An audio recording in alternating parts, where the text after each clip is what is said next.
हाँ जी, नमस्कार, राधे राधे, जय श्री कृष्णा। कैसे हैं सब लोग? बढ़िया, मजे में, आनंद में। चलिए, ईश्वर आप सबको हमेशा आनंद में रखे, खूब मजे में रखे, खूब स्वाध्याय करें, खूब अध्ययन करें, खूब मेहनत करें और अपने कर्म पथ के ऊपर लगातार बढ़ते चले।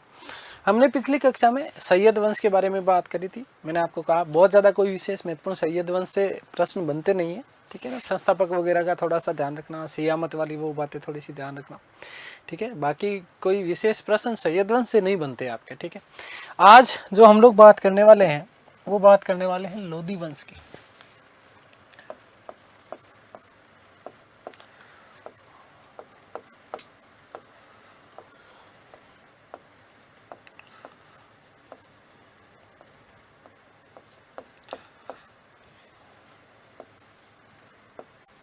ठीक है, देखिएगा, लोदी वंश की यदि हम लोग चर्चा करते हैं तो लोदी जो थे वो कहाँ के थे? अफगान के थे, ठीक है ना। कौन सा वंश था इनका? तो अफगान का एक वंश हुआ करता था जिसका नाम था गिलजाई, है ना। इस गिलजाई वंश की एक शाखा थी साहू खेल। इस साहू खेल कुटुंब से निकले थे और बाद में ये क्या कहलाए? लोदी कहलाए थे। क्या कहलाते? लोदी कहलाए थे। संस्थापक की यदि हम लोग चर्चा करते हैं तो आप लोगों को पता होना चाहिए कि संस्थापक जो था वो कौन था? बहलोल लोदी था। कौन था? बहलोल लोदी। चलिए, लोदी कहाँ के?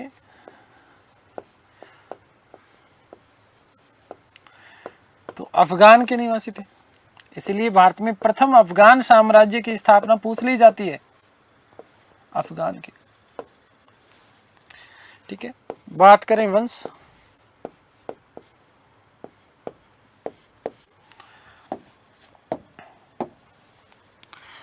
तो अफगान के गिलजाई वंश,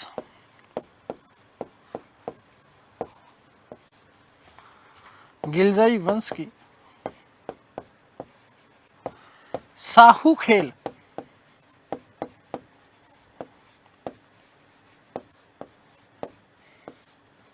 शाखा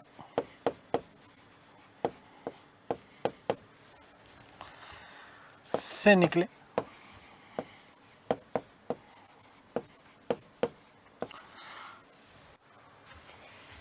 संस्थापक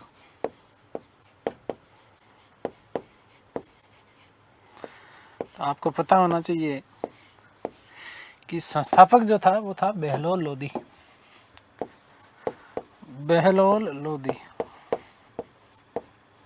बहलोल लोदी, ठीक है। गिलजाई वंश, वंश कौन सा? गिलजाई। इस गिलजाई वंश की शाखा कौन सी है? साहूखेल शाखा। इसी से निकले थे और क्या कहलाए? लोदी कहलाए। संस्थापक कौन था? बहलोल लोदी। कौन था? बहलोल लोदी। अब देखो, इस मलिक माफ करना, बहलोल लोदी के जीवन में 3 लोग बहुत ज्यादा महत्वपूर्ण थे। कैसे? इस बहलोल लोदी के बारे में थोड़ी सी हम लोग बात करते हैं। देखो कि कौन है, कहां से आया है, क्या चीज है, ठीक है। तो 3 लोग इस बहलोल लोदी के जीवन में महत्वपूर्ण हैं। कितने लोग हैं? 3 लोग महत्वपूर्ण हैं।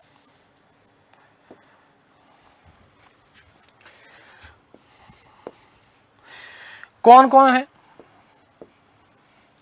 तो देखो, बहलोल लोदी के बारे में बात करें तो पहला जो व्यक्ति है वो है इसका दादा। दादा का नाम था मलिक बहराम शाह। क्या नाम था? मलिक बहराम शाह। बहलोल लोदी का दादा और दादे का नाम है मलिक बहराम शाह।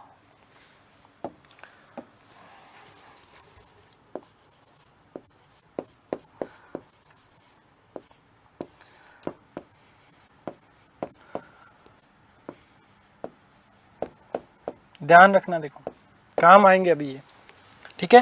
दादे का नाम क्या है? मलिक बहराम शाह। पिता की बात करते हैं तो पिता बहुत ज्यादा काला था, इसलिए याद रखना मलिक काला। पिता का नाम क्या है? मलिक काला, ठीक है। एक इसका ध्यान रखना, चाचा मलिक सुल्तान शाह, और इसी मलिक सुल्तान शाह का दूसरा नाम मिलता है इलम खां। चाचा, चाचा का नाम क्या है? मलिक सुल्तान शाह।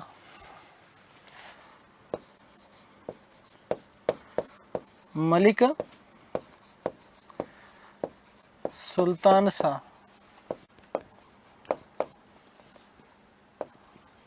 ठीक है। इसी का दूसरा नाम क्या मिलता है बेटा, याद रखना, इलम खां।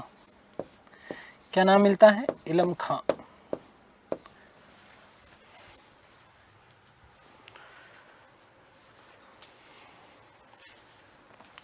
देखो अब सुनो, अब समझो। बहलोल लोदी के जीवन में 3 लोग विशेष है। 3 लोग कौन कौन से? पहला हमने बात करी दादा की, ठीक है। दादा का नाम क्या है? मलिक बैराम शाह। दूसरा बात करें हम पिता की, तो पिता का नाम याद रखना, मलिक काला। तीसरा हम बात करेंगे चाचा की, किसकी? चाचा की। तो चाचा के नाम याद रखना बेटा, क्या? मलिक सुल्तान शाह।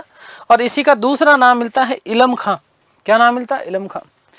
यदि बात करें मलिक बैराम शाह दादा, तो ये फिरोज शाह तुगलक के समय मुल्तान आया था। फिरोज शाह तुगलक के समय मलिक बैराम शाह जो है वो कहां पर आया था? मुल्तान आया। और मुल्तान आने के बाद में मुल्तान फिरोज शाह तुगलक के समय मुल्तान का सूबेदार हुआ करता था, जिसका नाम था मलिक मर्दान। क्या नाम था? मलिक मर्दान। इस मलिक मर्दान के यहां पर इसने क्या करी थी? नौकरी करी थी। क्या करी थी इसने? नौकरी करी थी। अब आगे की सुनो। मलिक काला पिता, ठीक है। इस मलिक काला ने वहां पर मुल्तान में एक व्यक्ति हुआ करता था, जिसका नाम था जसरत खोखर। क्या नाम था? केवल सुनना, इसको समझना। जसरत खोखर को उसने पराजित किया और पराजित करने के बाद में स्वतंत्र शासक बन गया। लेकिन कुछ समय के बाद में ही इस मलिक काला की क्या हो जाती है? मृत्यु हो जाती है। जिस समय मलिक काला की मृत्यु हुई उस समय बहलोल लोदी, ध्यान से सुनना, जिस समय मलिक काला की मृत्यु हुई उस समय बहलोल लोदी माता के गर्भ में था, ठीक है। इसलिए इस बहलोल लोदी का संरक्षक बना कौन? उसका दादा मलिक बैराम शाह। कौन बना? मलिक बैराम शाह। लेकिन इस मलिक बैराम शाह की भी क्या हो जाती है? कुछ समय के बाद में हो जाती है मृत्यु। भाई बूढ़ा आदमी था, बूढ़ा आदमी था, मलिक काला की मृत्यु हुई, बहलोल लोदी का संरक्षक बना कौन? मलिक बैराम शाह। कुछ समय बाद इस मलिक बैराम शाह की क्या हो गई? मृत्यु हो गई। अब ये इसके जीवन में कौन आया? चाचा। जो चाचा है वही भतीजा, जो भतीजा वही चाचा है। चाचा का नाम क्या है? मलिक सुल्तान शाह। इसी का दूसरा नाम क्या? इलम खां, अंकल था। इस इलम खां को 1419 ईस्वी में खिजर खां ने, सैयद वंश का शासक संस्थापक खिजर खां, इस खिजर खां ने 1419 ईस्वी में सरहिंद पंजाब का क्या बनाया था? सूबेदार बनाया। और सूबेदार बनाने के बाद में इसे उपाधि प्रदान की थी कौन सी? इलम खां की, या इसी को कहा जाता था इस्लाम खां, ठीक है ना। इसलिए अंतिम रूप से जो लालन पालन पोषण किया किसका? बहलोल लोदी का। वो बहलोल लोदी का अंतिम रूप से पालन पोषण करने वाला व्यक्ति कौन था? उसका चाचा मलिक सुल्तान शाह इलम खां। आगे बात समझ में क्लियर है ना? देखो वापिस सुन लेना। पिता की मृत्यु हो गई, पिता की क्या हो गई? मृत्यु हो गई। संरक्षक कौन बना? दादा। दादा की कुछ समय बाद में क्या हो गई? मृत्यु हो गई। फिरोज शाह तुगलक के समय मैंने आपको बता दिया था, ठीक है। इस दादा की मृत्यु के बाद में चाचा, नाम क्या है? मलिक सुल्तान शाह, ठीक है ना। इसी का मैंने नाम लिखा इलम खां, इसी को इस्लाम खां भी कहते थे। इस इलम खां को 1419 ईस्वी में खिजर खां ने, जो कि सैयद वंश का संस्थापक था, उसने सरहिंद पंजाब का उसको क्या बनाया था? सूबेदार बनाया था। और इसको उपाधि प्रदान करी थी इलम खां या इस्लाम खां की। अंतिम रूप से बहलोल लोदी का जो लालन पालन पोषण किया गया, वो लालन पालन पोषण किसके द्वारा किया गया था? उसके चाचा मलिक सुल्तान शाह के। किसके द्वारा? मलिक सुल्तान शाह के द्वारा उसकी क्या किया गया था? लालन पालन पोषण किया गया था। आगे बात समझ में। अब सुनो, यहां से एक नई कहानी शुरू होगी, ठीक है ना। इलम खां के बाद में, किसके बाद में, इलम खां के बाद में एक नई कहानी शुरू होगी, वो मैं आपको बताऊंगा बाद में।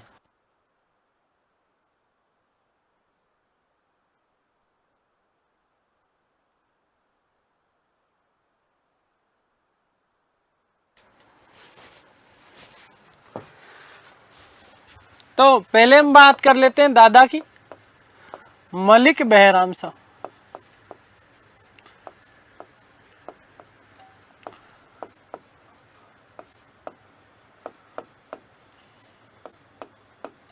ध्यान दो कि बहलोल लोदी का दादा था, बहलोल लोदी का दादा था।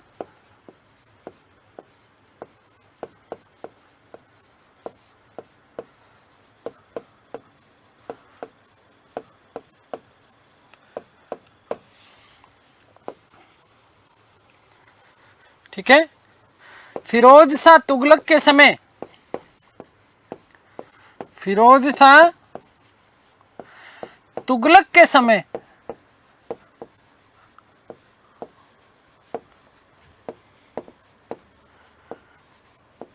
मुल्तान आया।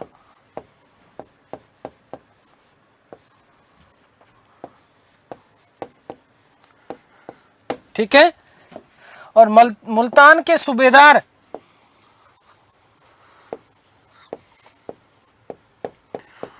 मुल्तान के सूबेदार मलिक मर्दान,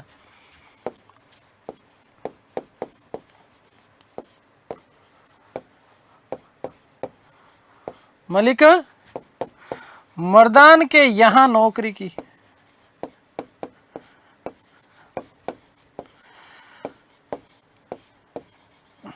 ठीक है, आगे बात समझ में।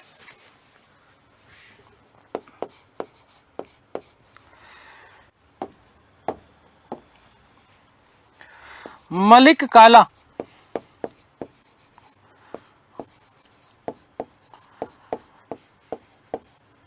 ध्यान देना कि बहलोल का पिता था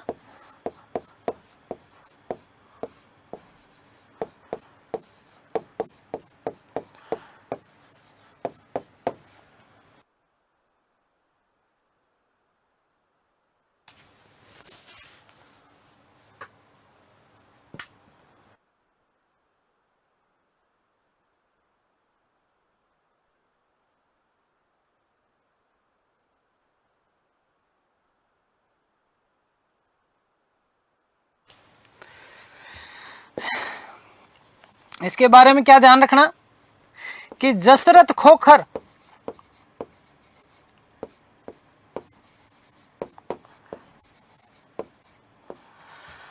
को पराजित कर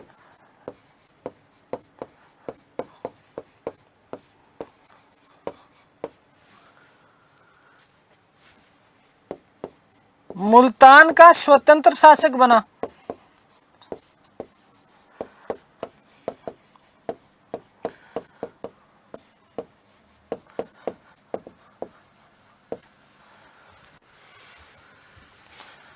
ठीक है।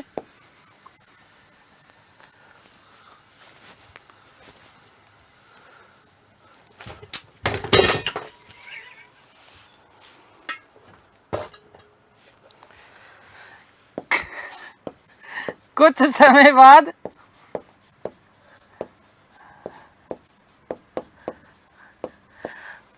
मृत्यु हो गई।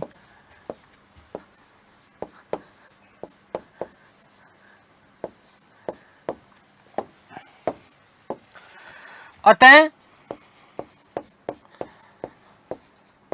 बचपन में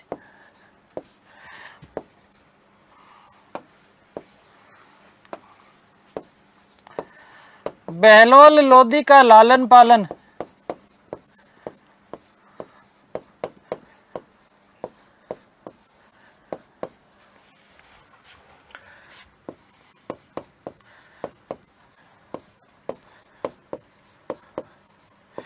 उसके दादा के द्वारा किया गया।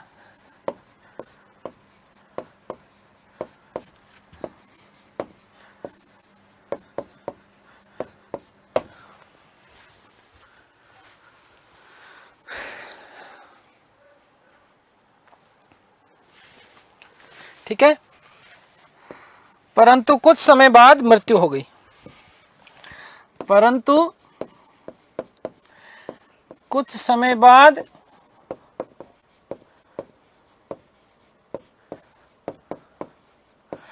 बैराम शाह की भी मृत्यु हो गई।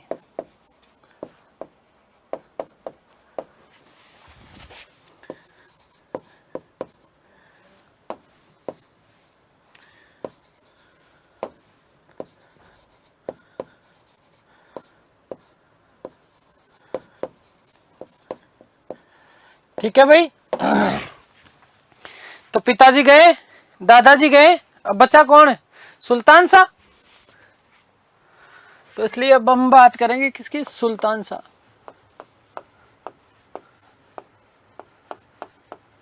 मलिक सुल्तान शाह। ठीक है, इसी को क्या कहा जाता है? इलम खां।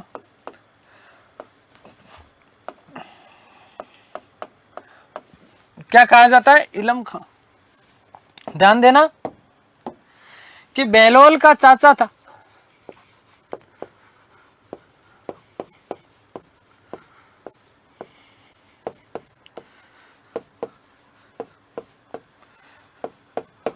ठीक है, किसका चाचा था? बहलोल का चाचा था। मैंने आपको कहा कि 1419 में खिजर खान ने सरहिंद पंजाब का इसको क्या बनाया था?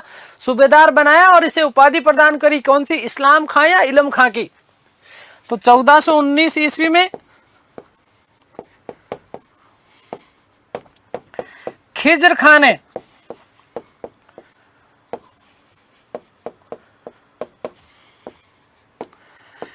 इसे सरहिंद, सरहिंद बोले तो पंजाब का सूबेदार बनाया।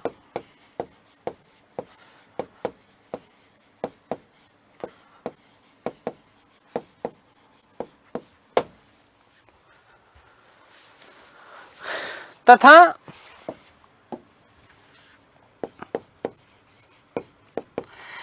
इलम खां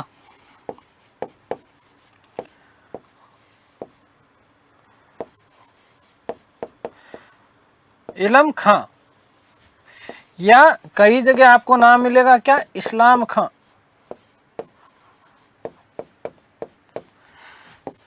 की उपाधि दी।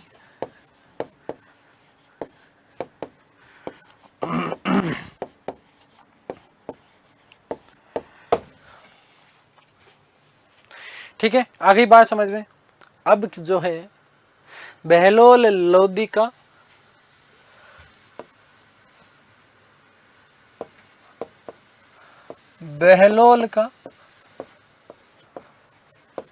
संरक्षक बना।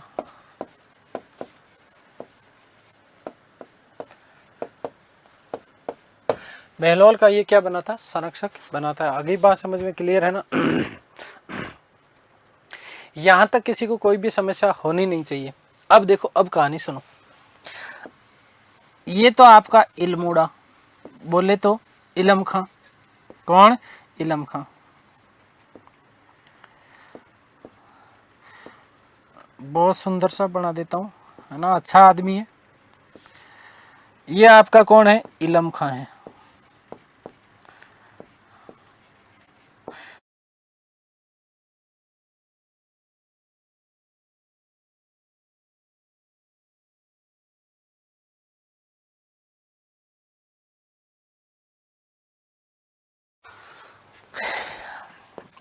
पुत्र है, इलम खां का एक पुत्र था। इलम खां का पुत्र, और इस पुत्र का नाम है कुतुब खां। कुतुब खां। ठीक है, एक व्यक्ति और आ गया है। कौन है?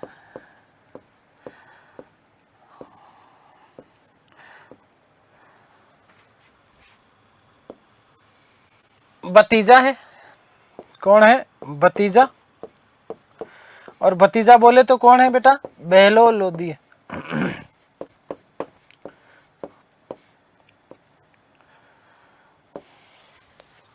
सुनो, इलम खां का पुत्र कुतुब खां और एक भतीजा इसका, कौन है? बेहलोल। दो लोग हैं, ठीक है।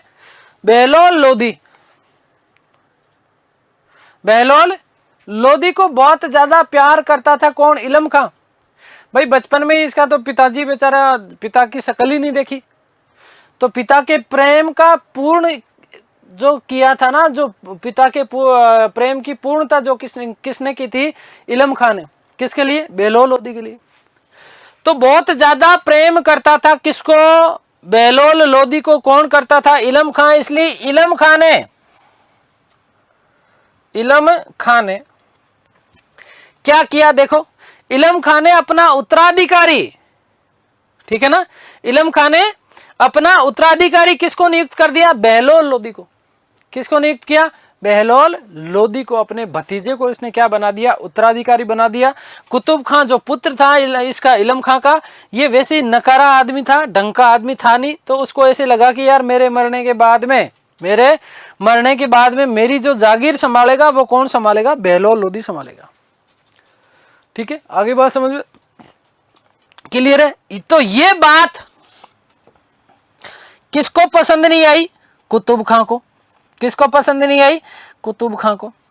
तो कुतुब खां ने क्या किया? अपने पिता इलम खां की क्या कर दी?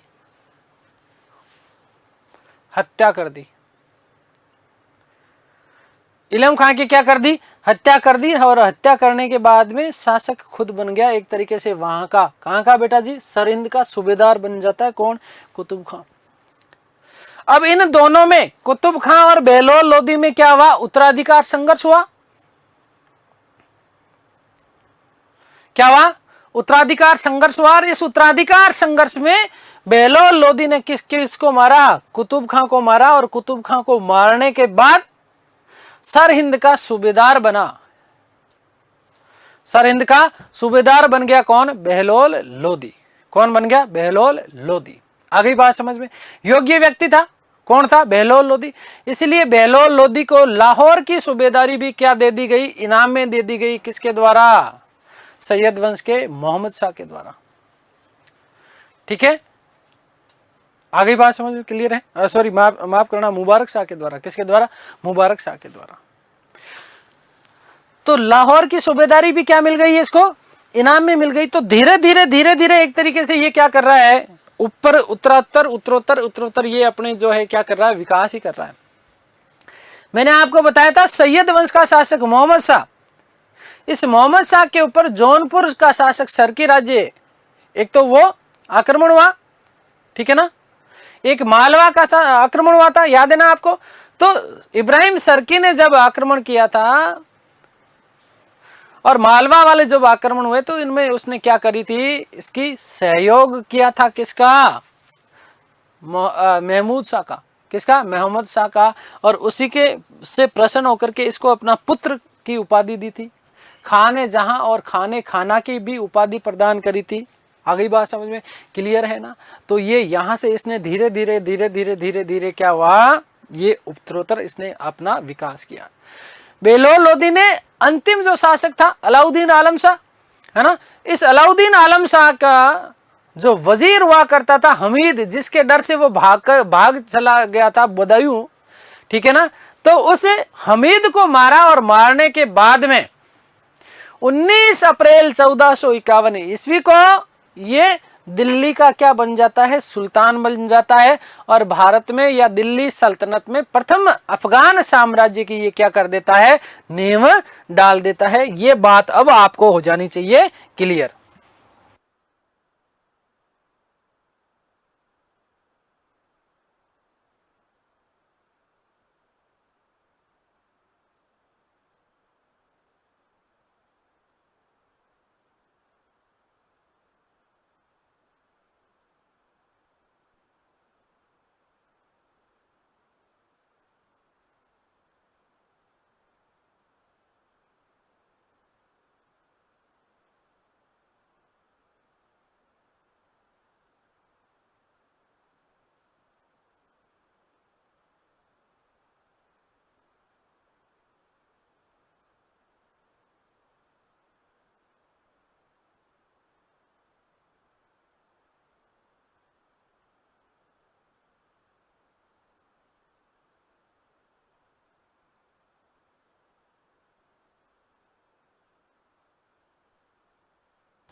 तो देखिएगा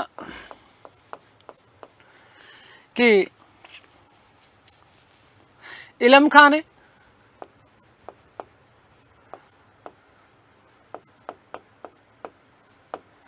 अपने भतीजे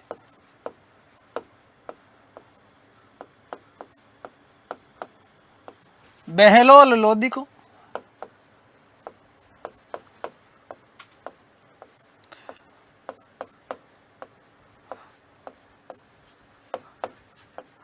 अपना उत्तराधिकारी घोषित किया।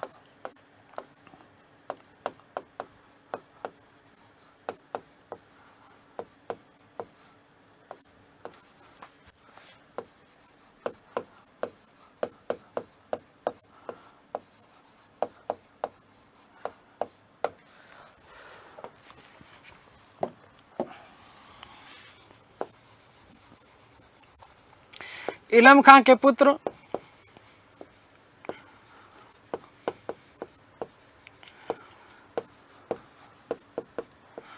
कुतुब खां ने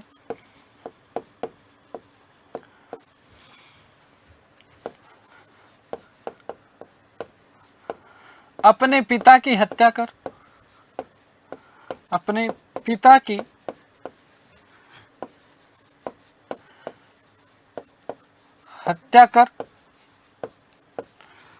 स्वयं सूबेदार बना।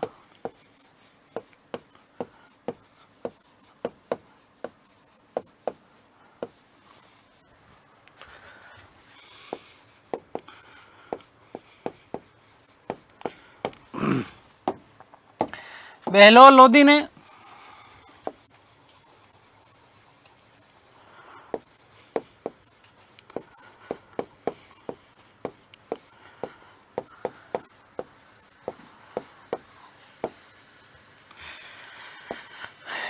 कुतुब खां की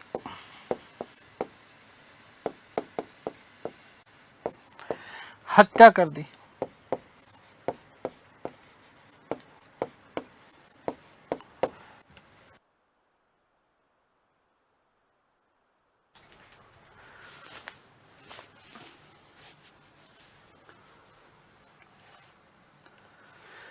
तथा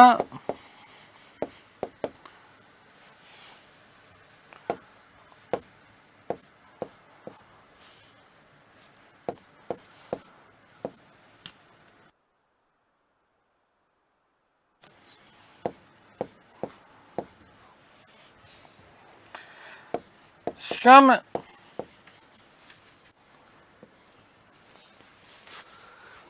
सरहिंद पंजाब का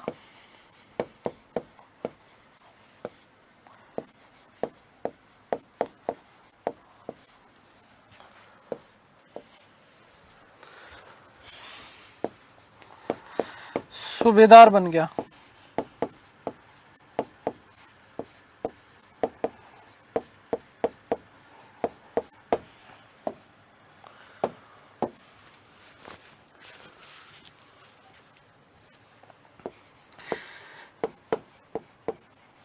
योग्य होने के कारण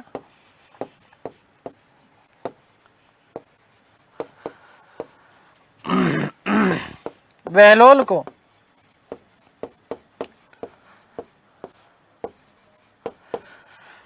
लाहौर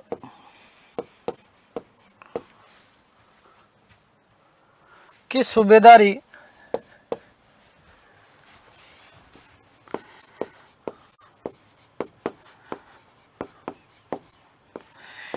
इनाम में मिली।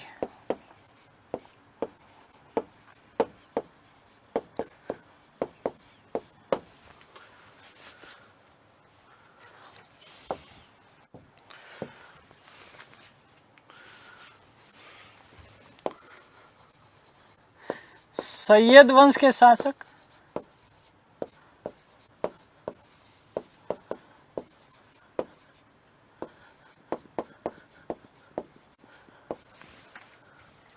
मोहम्मद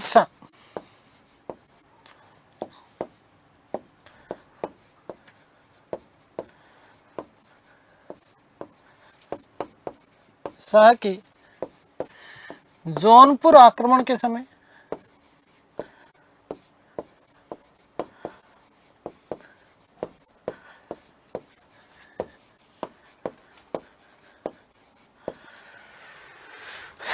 सहायता की।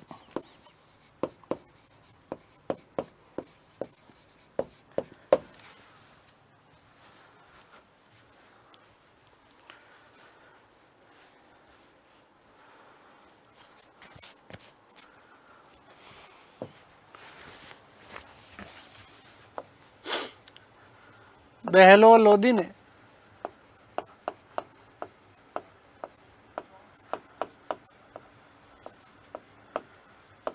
देखो फिर बता रहा हूँ, आलम शाह, अलाउद्दीन आलम शाह का वजीर था ना हमीद खां, ठीक है, उससे डर करके वो बुदायूं जब भाग गया था तो हमीद खां को मारा किसने था? बहलोल लोदी ने। अहमद शाह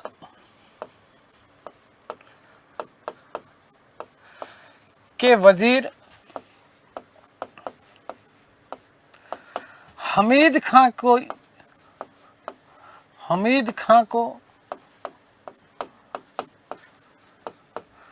मार लोदी वंश की नींव डाली।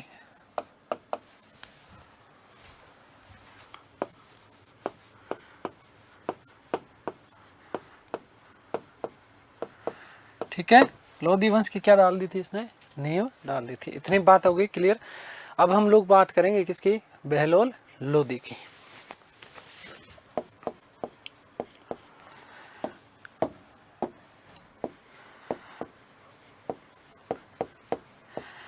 बहलोल लोदी।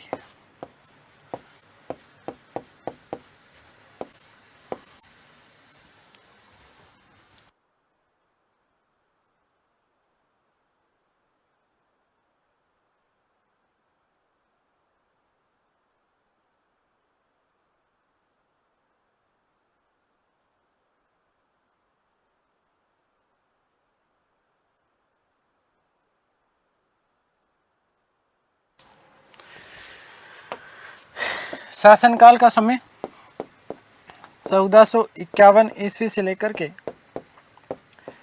1489 ईस्वी। ठीक है, आगे बात समझिए। सुल्तान बनने के बाद एक तो इसने गाजी की उपाधि धारण की और प्रथम अफगान साम्राज्य की नींव डाली। सुल्तान बनने के बाद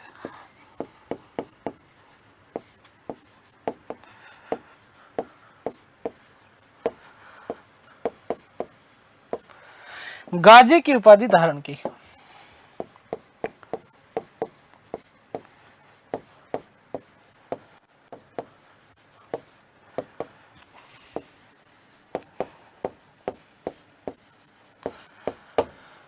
तथा भारत में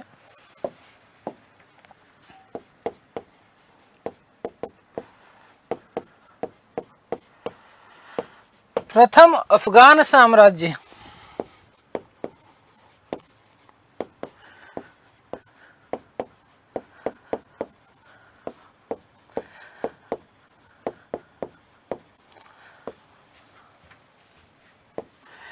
की नींव डाली। ठीक है बेटा, अब देखो ये सीधे सीधे आपके बहुत साधारण से आपके प्रश्न बनते हैं। क्या प्रश्न बनते हैं आपके? साधारण से प्रश्न ये बनते हैं कि साहब भारत में प्रथम अफगान साम्राज्य की नींव किसने डाली? याद रखना, बहलोल लोदी ने। भारत में द्वितीय अफगान साम्राज्य का संस्थापक कौन माना जाता है? शेरशाह सूरी। ठीक है, कौन माना जाता है? शेरशाह सूरी। देखो, एक इतिहासकार हुए जिनका नाम था अब्दुल्ला। इन अब्दुल्ला का ग्रंथ जो था उसका नाम था तारीख ए दाऊदी। क्या नाम था? तारीख ए दाऊदी। इस तारीख ए दाऊदी में बहलोल लोदी के लिए वो बात कहता है। क्या कहता है? वो कहता है कि जब बहलोल अपने अमीर सरदारों से मिलता था तो वो उनके सामने सिंहासन पर नहीं बैठता था, अपने सिंहासन पर नहीं बैठता था। आ गई बात समझ में? तो बहलोल लोदी, अभी एक मस्त वाली कहानी सुनाने वाला हूं, देखिएगा। बहलोल लोदी अपने अमीर सरदारों के सामने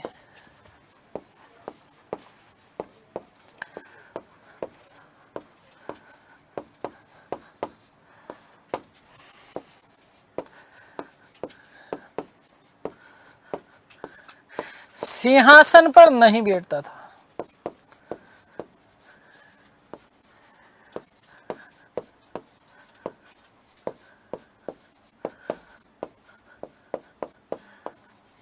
ठीक है, अब सुनो मजेदार वाली कहानी।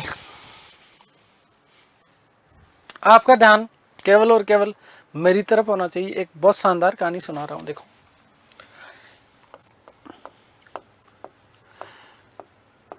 सैयद वंश का अंतिम शासक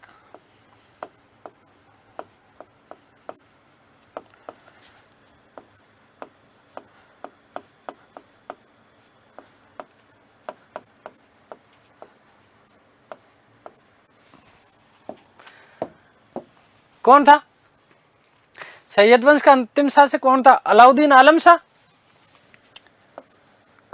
ये मैंने नाम लिख दिया, अलाउद्दीन आलम शाह।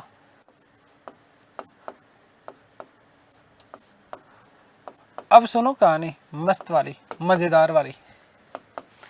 इस अलाउद्दीन आलम शाह की एक पुत्री हुआ करती थी। इसकी एक पुत्री थी, ठीक है, और उस पुत्री का नाम था बीबी राजी। पुत्री का नाम क्या था? बीबी राजी। सुनो कहानी, बीबी को राजी रखना बहुत ज्यादा जरूरी है आज की दुनिया में, ठीक है। बीबी खुश तो दुनिया खुश। अलाउद्दीन आलम शाह की पुत्री थी जिसका नाम था बीबी राजी। क्या नाम था? बीबी राजी। इस बीबी राजी का विवाह सर्की राज्य के शासक महमूद शाह के साथ में विवाह किया गया था।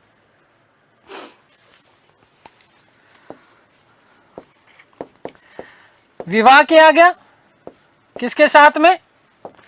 सर्की राज्य के शासक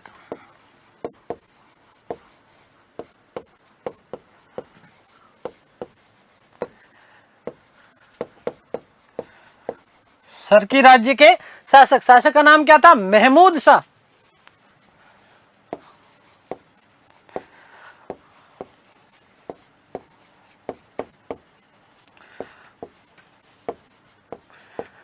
ठीक है भाई, किसके साथ विवाह किया गया था? महमूद शाह के साथ में जो है विवाह किया गया। अब देखो स्थिति ये है,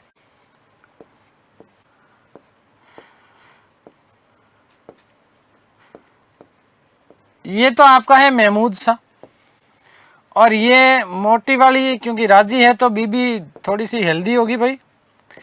ये आपकी कौन है? बीबी राजी है। कौन है? बीबी राजी है। क्या है? बीबी राजी है। इस बीबी राजी ने क्या कहा महमूद शाह को? किसको? महमूद शाह को। वो भी ध्यान से सुन ले। महमूद शाह को कह रहा है, महमूद शाह देख, दिल्ली सल्तनत की गद्दी खाली पड़ी है। क्या पड़ा है तेरे सर की राज्य में? क्या पड़ा है सर की राज्य में? कुछ नहीं है। तू नहीं चाहता कि मेरे पापा अलाउद्दीन आलम शाह पूरी की पूरी गद्दी छोड़ गए? 2 साले थे वो भी चले गए। अब ये ऐसा बहलोल लोधी जैसा व्यक्ति आकर के यहां पर सुल्तान बन गया है, तो उससे तो तू बढ़िया ही ठीक ही दिखता है।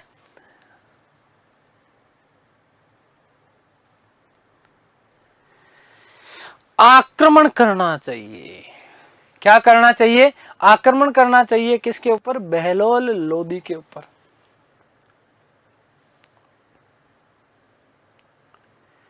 किसके ऊपर? बहलोल लोधी के ऊपर क्या करना चाहिए? आक्रमण करना चाहिए। महमूद ने कहा, बेगम साहिबा मैं मेरे सर की राज्य में खुश हूं, क्यों मुझे मरवाने के काम कर रहे हो? क्यों मुझे मरवाने के काम कर रहे हो? ये भी जाएगा और वो भी जाएगा, कहीं का नहीं रहूंगा। धोबी का कुत्ता ने घर का ने घाट का वाली स्थिति हो जाएगी। रहने दे देवी। नहीं मानी। नहीं मानी। कौन नहीं मानी? बीबी राजी नाखुश हो गई, नाराजी हो गई। बीबी राजी क्या हो गई? नाराजी हो गई। अब इस महमूद शाह ने, किसने? महमूद शाह ने, बेचारे जीव ने क्या करा? सेना का संगठन किया। क्या किया? सेना का संगठन किया। और सेना का संगठन किया तो इसका जो सेनापति था उसका नाम था दरिया खां अफगानी। इस महमूद शाह का, देखो समझना इस कहानी को, महमूद शाह है ये, और ये आपकी कौन है? बीबी राजी है। इस महमूद शाह का सेनापति, महमूद शाह का कौन था? सेनापति। और सेनापति का नाम क्या है? दरिया खां अफगानी।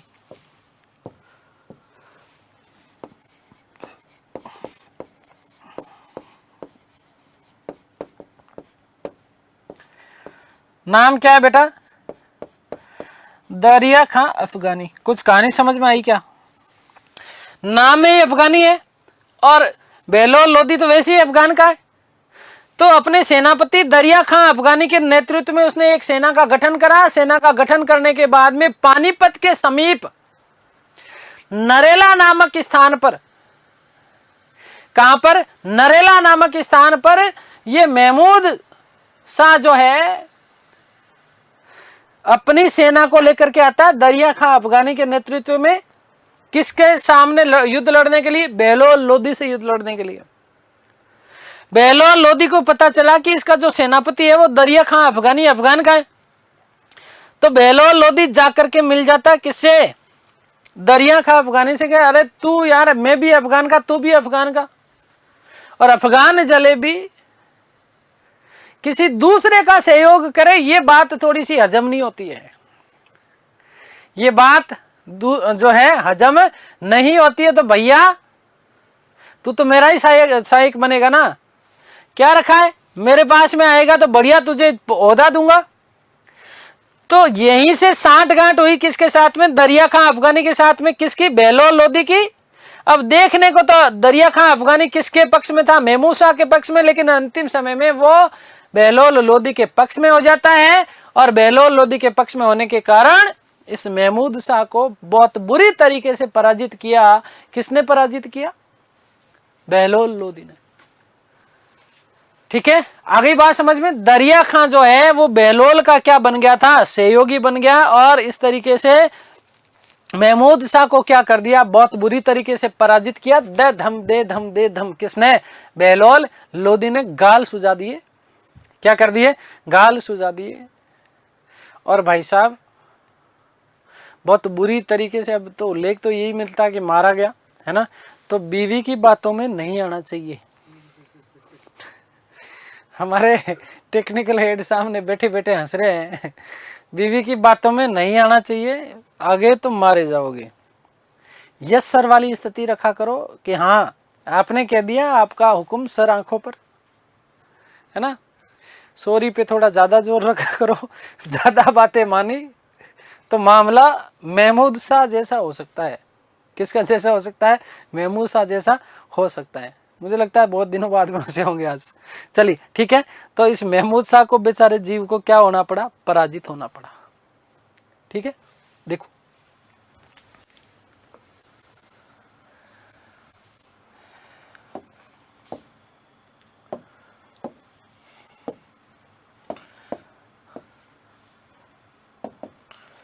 अब यहां पर मैं लिखता हूं नरेला का युद्ध।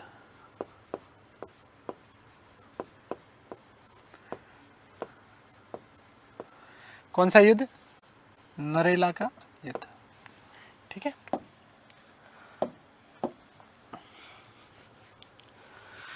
बेहलोल लोदी ने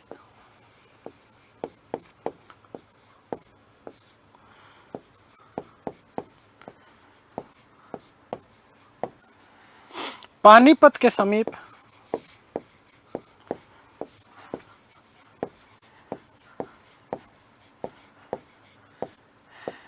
सरकी राज्य के शासक, सरकी शासक महमूद शाह को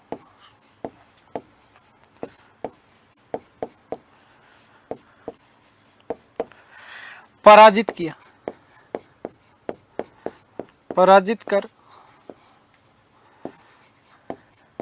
मार डाला। ठीक है, गया काम से ले डूबी बीबी। ठीक है, महमूद शाह के सेनापति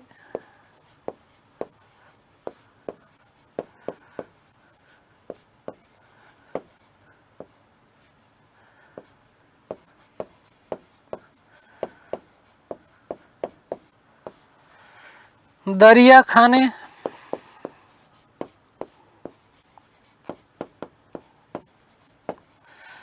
बहलोल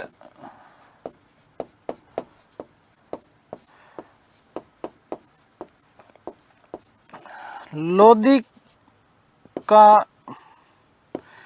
पक्ष लिया, या बहलोल लोदी के पक्ष में हो गया।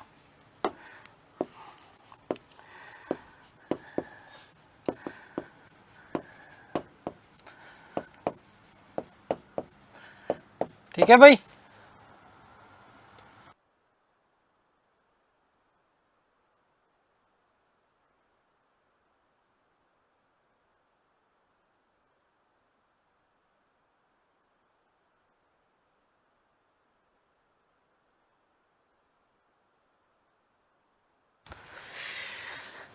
आगे बात समझ में, तो इससे सार ये निकलता है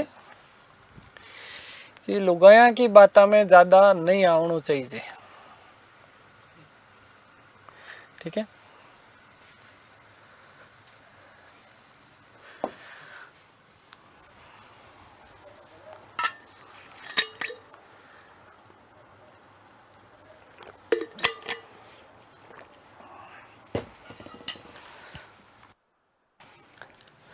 तो इस प्रकार से जौनपुर जो सरकी राज्य था वो दिल्ली सल्तनत का क्या हो गया, हिस्सा हो गया। सरकी राज्य पर सरकी राज्य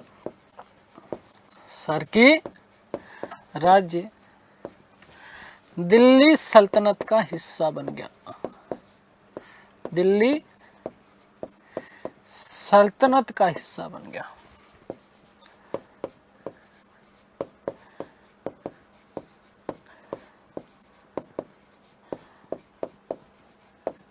ठीक है भाई। तो मतलब क्या हुआ कि खुदगा भी गया और माल और माजन दोनों गए। और मतलब कहने की बात ये है। चलो ठीक है। देखो, एक इतिहासकार हुए जिनका नाम था अहमद यादगार। इस अहमद यादगार का एक ग्रंथ है जिसका नाम है तारीख ए सलातीन ए अफगान। तारीख ए सलातीन ए अफगान। ठीक है। इस ग्रंथ के अनुसार बहलोल लोदी ने चित्तौड़ के ऊपर आक्रमण किया था। ठीक है ना। तो चित्तौड़ के ऊपर आक्रमण करने के बाद में उसने राणा को पराजित किया। किसको पराजित किया था? राणा को पराजित किया। केवल बता रहा हूं, काम की चीज नहीं है। ठीक है ना। तो राणा को पराजित किया। अब ये कथन जो है ना, ये भ्रामक है। ठीक है ना। अब कथन भ्रामक इसलिए माना जाता है क्योंकि बहलोल लोदी अपने आसपास के जो राज्य थे, इन आसपास के राज्यों को भी जो है वो जीत नहीं पाया था। आगे बात समझ में। जब वो आसपास के राज्यों को नहीं जीत पाया तो राणा को पराजित करना तो उसके स्वप्न वाली बात थी। ठीक है।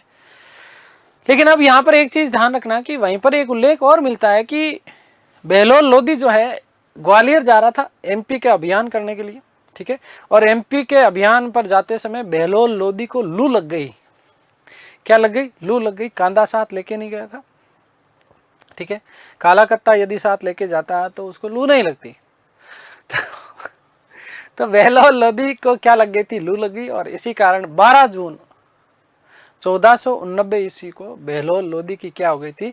मृत्यु हो गई थी। क्या हो गई थी? बहलोल लोदी की मृत्यु हो गई। ये बात आप लोगों को विशेष रूप से ध्यान रखना। एक सबसे महत्वपूर्ण बिंदु आपका और बनता है। देखो क्या महत्वपूर्ण बिंदु बनता है कि दिल्ली सल्तनत में सबसे लंबे समय लगभग 38 वर्ष 1451 से लेकर के 1489 ईस्वी तक शासन करने वाला शासक, पहली बार एक इतना बड़ा शासनकाल हुआ किसी व्यक्ति का। हमने अब तक जितने भी शासक पढ़े हैं उनमें सबसे लंबा शासनकाल जो है दिल्ली सल्तनत में अब तक का, वो किसका था? बहलोल लोदी का, जिसने 38 साल 38 ईयर्स जो है क्या किया था? इसने शासन किया था।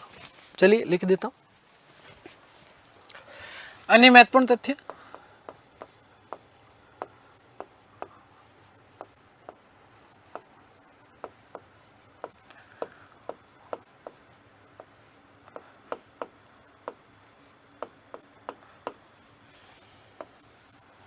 सुनो भाई कि ग्वालियर एमपी अभियान पर जाते समय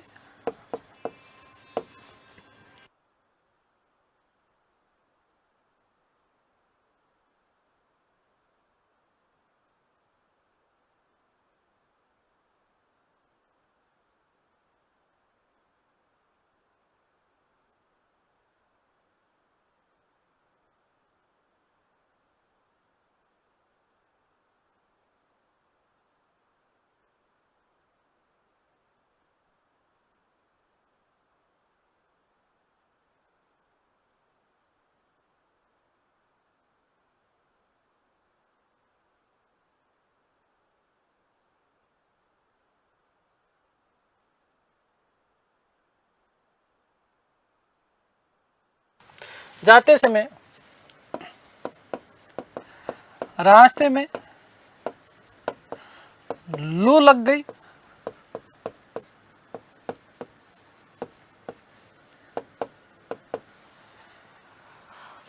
और 12 जून 12/6/1490 ईस्वी को मृत्यु हो गई।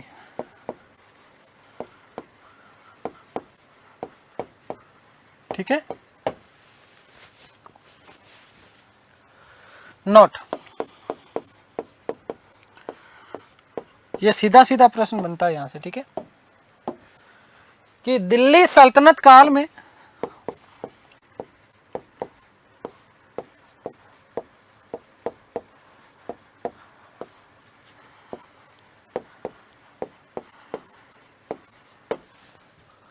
सबसे लंबे समय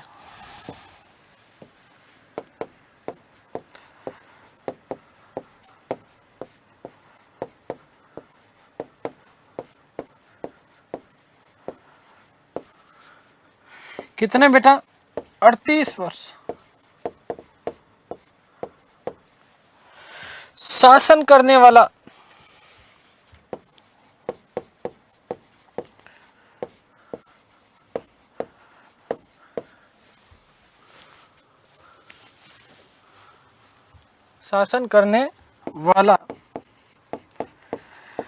प्रथम सुल्तान था।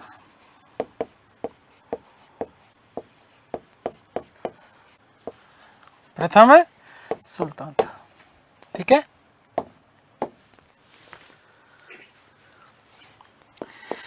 एक बात और इसको महत्वपूर्ण बात सुनो कि बहलोल लोदी ने जो है अपने नाम के सिक्के चलाए थे। कौन से? बहलोली प्रकार के सिक्के। कौन से? बहलोली प्रकार के सिक्के चलाए थे। और ये सिक्के जो थे वो अकबर के शासनकाल तक चले थे। ये बहलोली वस्तु थे, तांबे का सिक्का हुआ करता था। ठीक है, किसका सिक्का हुआ करता था? तांबे का सिक्का हुआ करता था। बहलोल ने हिंदुओं को अपने दरबार में सरदार के रूप में नियुक्त किया था। जैसे कई हिंदुओं का नाम मिलता है, राय करण सिंह, राय दूधा, राय नर सिंह। और सरदारों को मकसद ए अली कहता था। क्या कहा जाता था? मकसद ए अली। तो बहलोल लोदी ने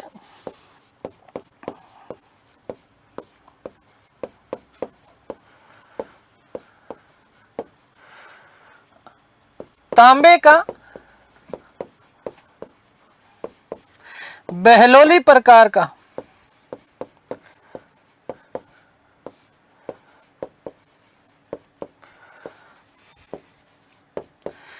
सिक्का प्रचलित करवाया, सिक्का चलाया, जो कि अकबर के शासनकाल तक चलता रहा। अकबर के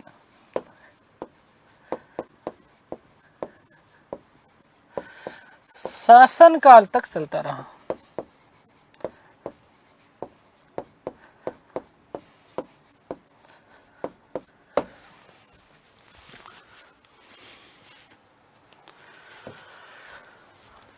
बहलोल लोदी ने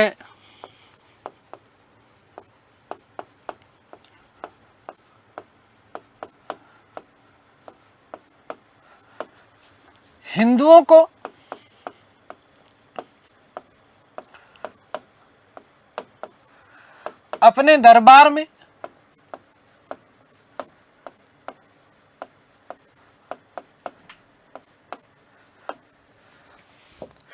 सरदार के रूप में नियुक्ति दी, सरदारों के रूप में नियुक्ति दी।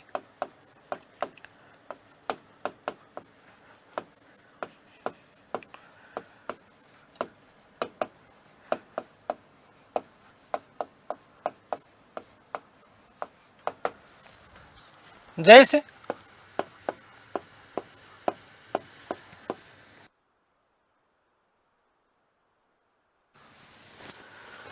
राय करण सिंह,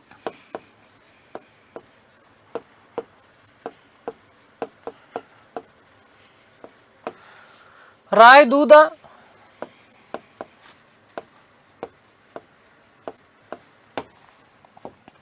राय नरसिंह,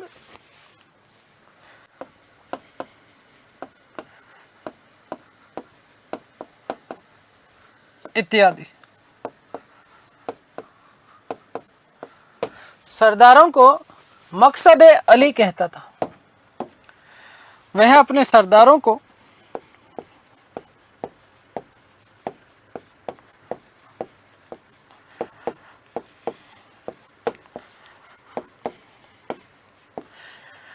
मकसद-ए-अली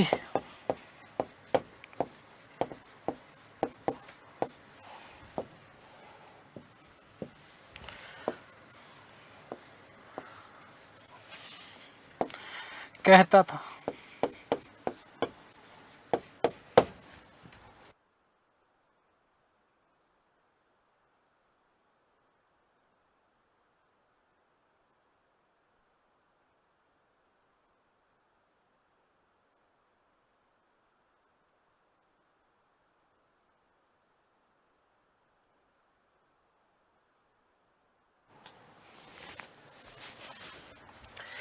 बहलोल लोदी ने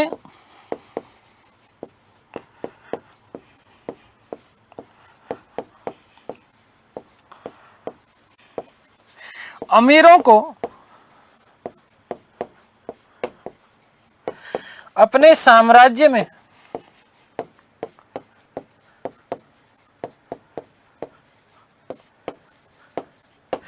बड़ी बड़ी जागीरें प्रदान की।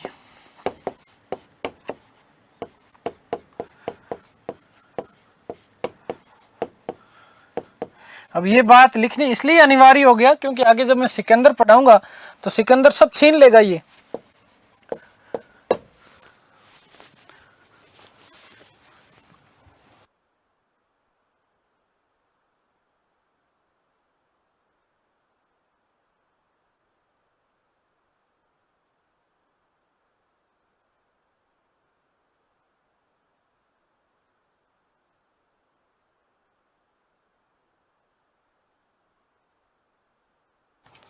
ठीक है, तो ये हमने बात कर ली किसकी, बहलोल लोदी की। अगली जो हमारी क्लास होगी उसमें हम बात करेंगे सिकंदर लोदी की और फिर हम बात करेंगे अंतिम इब्राहिम लोदी की। इब्राहिम लोदी मोस्ट इम्पोर्टेंट बनता है आपका। सिकंदर लोदी जिसने आगरा की स्थापना की ऐसा माना जाता है, उसके पीछे कई कहानियां है वो भी मैं आप लोगों को बताने वाला हूँ। वस्तुतः बहलोल लोदी के 9 पुत्र हुआ करते थे और इन पुत्रों में लोदी की मृत्यु के बाद में उत्तराधिकार संघर्ष हुआ था। क्या हुआ था? उत्तराधिकार संघर्ष हुआ था। इस उत्तराधिकारी संघर्ष में भी ये जो अमीर वर्ग जो था, ये अमीर वर्ग 2 भागों में विभाजित हो जाएगा। कैसे क्या होगा, ये सारी की सारी चर्चाएं हम हमारी अगली क्लास में करने वाले। तो उम्मीद करता हूँ सारी चीज़ें आप लोगों को समझ में आई होगी। ईश्वर से प्रार्थना करता हूँ कि आप सब स्वस्थ रहें, मस्त रहें, तंदुरुस्त, आह्लादित और प्रसन्नचित रहें। इस सृष्टि की संपूर्ण खुशियाँ आपको और आपके परिवार को मिले। मिलते हैं हमारी अगली कक्षा में, तब तक के लिए सभी को धन्यवाद, नमस्कार, थैंक यू सो मच।